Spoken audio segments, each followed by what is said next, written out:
I was a freshman member of Congress my first year, and I remember being in my office in a meeting and hearing my staff say something, like there is a plane that hit the World Trade Centers. And again, I guess most people just sort of felt like, oh, that was probably some errant, private aircraft, and God, it's awful. Let's see what it's about. And then I remember turning on the TV and seeing what was going on with the towers ablaze and smoke-filled screen.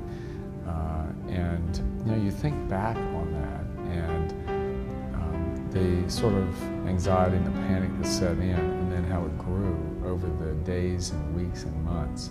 It was quite a startling event in and of itself, but then the impact that it had is just everywhere.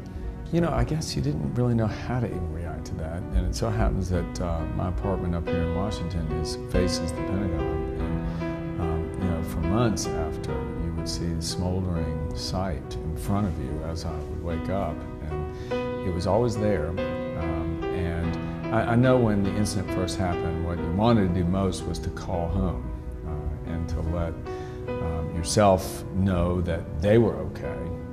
Again, to let them know we were in Washington and we were okay.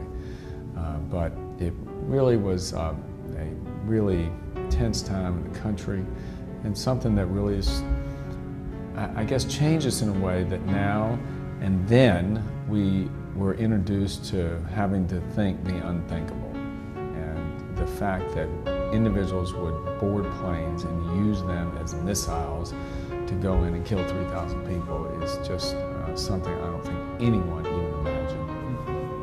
I do think that we have to be ever vigilant at remembering that the threat is still out there. There's no question that given what the Bush administration did, President Bush himself, in leading the way towards defending us in those perilous times, and then continuing to put first and foremost the threat against our country, and then the Obama administration and this president also following suit to make sure we're doing everything we can to make sure there isn't another terrorist attack.